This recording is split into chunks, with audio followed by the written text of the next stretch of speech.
नमस्कार दोस्तों, आशा करता हूँ कि आप सब अच्छे। आपका फिर से एक बार स्वागत है दंटो लेक्चर में। तो दोस्तों, पिछली वीडियो में हमने देखा था फंडामेंटल राइट्स के बारे में, जो थे आर्टिकल 12 से आर्टिकल 20 तक। आज उसी के सेकंड पार्ट से कंटिन्यू करेंगे। अगर आप चैनल पर नए हैं तो सब्सक्राइब कर दीजिए और वीडियो पर लाइक कर दीजिए। चलिए आज के टॉपिक से शुरू करते हैं, आर्टिकल 21 से। What article 21 says? It says protection of life and personal liberty, यानी कि किसी भी व्यक्ति को विधि द्वारा स्थापित प्रक्रिया के अतिरिक्त उसके जीवन और वैयक्तिक स्वतंत्रता के अधिकार से वंचित नहीं किया जा सकता है। और इसमें क्या है? मानवीय गरिमा के साथ जीना तथा वे सब पहलू जो जीवन के अर्थपूर्ण तथा जीने योग्य बनाते, means to live life with dignity and personal liberty. अगले आर्टिकल पे चलते हैं, article 21A। What article 21A says? It deals with RT. देखिए, आपने कभी ना कभी आरटी तो सुना ही होगा। तो क्या है RT? It is right to education, यानी कि राज्य 6 से 14 वर्ष तक की आयु वाले सभी बालकों के लिए निःशुल्क और अनिवार्य शिक्षण देने का ऐसी रीति में जो राज्य विधि द्वारा अवधारित करे उपबंध कराएगा। यानी कि वास्तव में जो शिक्षा है, जो एक संवैधानिक अधिकार था शुरू में, अब इसे एक मौलिक यानी फंडामेंटल राइट्स का अधिकार प्राप्त है। अगर आप सरकारी स्कूल में पढ़ते हैं, जैसे कि जिला परिषद की, तो वहाँ पे एजुकेशन फ्री में मिलता है। और जो कन्वेंट या प्राइवेट स्कूल है, उनका क्या हाल है ये आप सभी को तो पता ही है। अगले आर्टिकल पे चलते हैं, आर्टिकल 22 पे। What article 22 says? It says protection against the arrest and detention in certain cases. देखिए, यानी कि अगर किसी व्यक्ति को पुलिस गिरफ्तार करती है तो उस व्यक्ति को पूरा अधिकार है कि उसके अरेस्ट का रीजन जानने का, और पुलिस को यह बात उसे बतानी होगी कि उसे किस लिए गिरफ्तार किया जा रहा है। और इसके साथ ही बंदी बनाए गए व्यक्ति को वकील से, उसका जो वकील होगा उससे सलाह लेने तथा उसे बचाव के लिए प्रबंध करने का पूरा अधिकार है। और ध्यान में रखिए, ये मौलिक अधिकार है, ना कि संवैधानिक। मैं आपको संवैधानिक और मौलिक अधिकारों के जो बीच में फर्क है वो आगे बताऊंगा। तो ये था आर्टिकल 22 में। इसके आगे क्या है इसमें? अगर बंदी बनाए व्यक्ति को 24 घंटों के भीतर निकटस्थ जो मैजिस्ट्रेट होगा, यानी कि जो वहाँ पे जो जज होगा, उसके समक्ष प्रस्तुत करना आवश्यक होगा।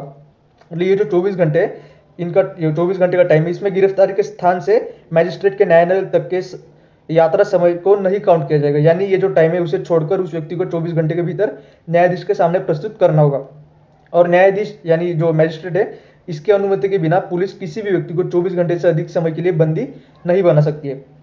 तो ये हो गया आर्टिकल 22। अगले आर्टिकल पे चलते हैं, आर्टिकल 23। व्हाट आर्टिकल 23 से? Prohibition of traffic in human being and forced labour. तो देखिए, मतलब मानव के जो दुर्व्यापार और बलश्रम का प्रतिषेध है, इसे आर्टिकल डिफाइन करता है।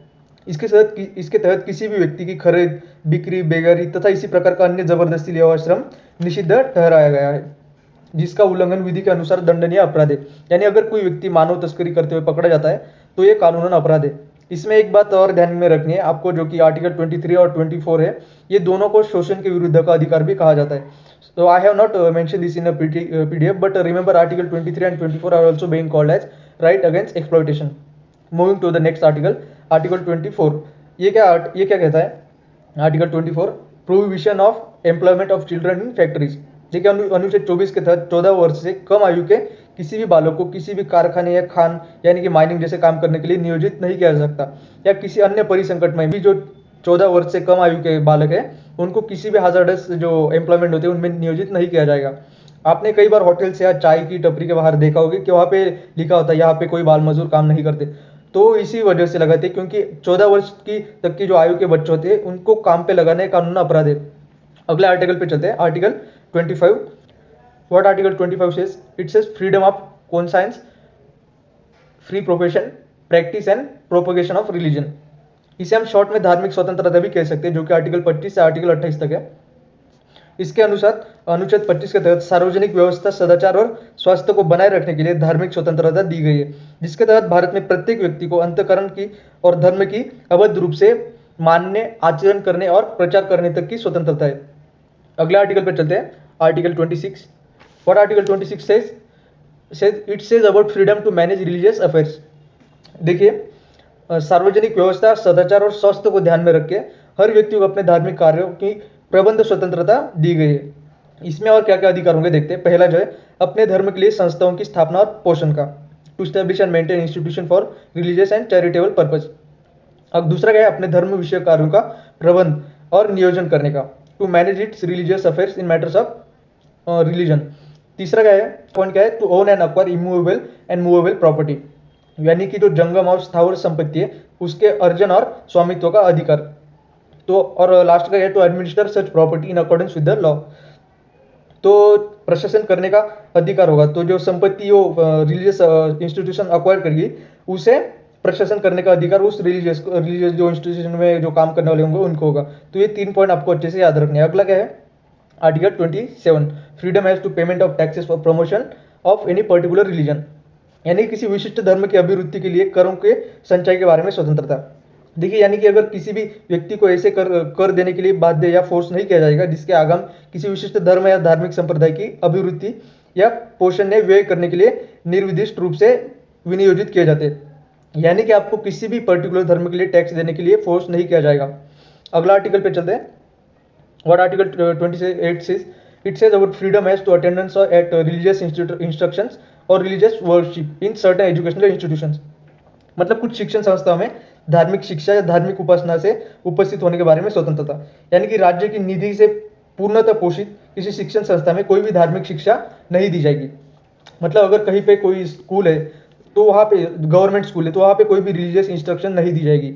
यहाँ पे एक और पॉइंट है जो कि खंड 1 की जो होगी बात, खंड 1 की कोई भी बात ऐसी शिक्षा मतलब शिक्षा संस्था को लागू नहीं होगी जिसका प्रशासन राज्य करता है, किंतु जो किसी न्याय विश्वास पूर्त विन्यास के अधीन स्थापित हुई है जिसके अनुसार उस संस्था में धार्मिक शिक्षण देना अनिवार्य है।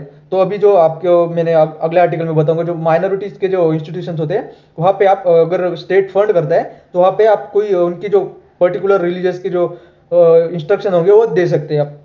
अगर आपको और डिटेल में देखना तो अभी देखिए, मदरसे जो होते हैं वो एक रिलीजियस इंस्टीट्यूशंस होते हैं तो वहाँ पे आप कुरान का ज्ञान पढ़ सकते हैं। दूसरा हो गया केंद्र होते हैं जो हिंदुओं के होते हैं, वहाँ पे भी आप जो भगवत गीता वगैरह है उसका ज्ञान ले सकते हैं, पर ये सब सरकारी स्कूलों में नहीं हो सकता। आशा करता हूँ कि आपको ये समझ आ गया। अगले आर्टिकल पे चलते हैं, आर्टिकल 29 पे। इसमें क्या है, इसमें भारत के जो अल्पसंख्यक वर्ग है उनके हितों का संरक्षण का अधिकार दिया है, यानी to protection of interest of minorities. देखिए, अल्पसंख्यक वर्ग जो है उनके लिए आर्टिकल बनाया गया है। अनुच्छेद 29 के मुताबिक भारत के राज्य क्षेत्र या उसके किसी भी भाग के नागरिकों के किसी अनुभाग को जिसकी अपनी विशेष भाषा है, लिपि है या संस्कृति है उसे बनाए रखने का अधिकार होगा। अगले आर्टिकल पर चलते हैं, आर्टिकल 30, ये आखिरी आर्टिकल है। इसके मुताबिक धर्म और भाषा के आधार पर अल्पसंख्यकों को अपनी पसंद के मुताबिक शैक्षणिक संस्थाओं को स्थापित करने का अधिकार, यानी कि right of minorities to establish and administer educational institutions. और इसमें क्या है, राज्य जो है वो किसी धर्म या भाषा को आधार मानकर किसी भी अल्पसंख्यक समूह द्वारा चला जा रहे शैक्षणिक संस्थाओं को वित्तीय मदद देने से इनकार नहीं कर सकता, क्योंकि ये माइनॉरिटीज बेस है, लिंग्विस्टिक और रिलीजियस, या उनके साथ किसी भेदभाव भी नहीं कर सकती। अगर इस इंस्टीट्यूशन को हम फंडिंग करेंगे और दूसरी को नहीं करेंगे, ये राज्य नहीं कर सकती। तो दोस्तों, ये थे आज के आर्टिकल्स। मैं आपको फिर से एक बार शॉर्ट में रिवाइज कर देता हूँ। आर्टिकल 21, एक मिनट आपको मैं स्लाइड चेंज करके दिखाता हूँ। ये आ गया आर्टिकल 21। ये क्या है, protection of life and personal liberty, यानी वैयक्तिक स्वतंत्रता और मानवीय गरिमा से जीवन जीने का अधिकार। अगला क्या है, आर्टिकल 21A, जो कि है राइट टू एजुकेशन, यानी कि 6 से 14 वर्ष तक की आयु के बालकों को मुफ्त में राज्य शिक्षा प्रदान करेगा। अगला क्या है, आर्टिकल 22। इसमें क्या है, गिरफ्तारी के बारे में, जो मैंने बताया, अगर किसी व्यक्ति को गिरफ्तार किया जाता है तो उसे 24 घंटे के भीतर मजिस्ट्रेट के सामने आपको स्थापित ये करना पड़ेगा। अगला क्या है, article 23, prohibition of traffic in human beings and force labour, जो कि मानवीय तस्करी और शोषण पे बंदी।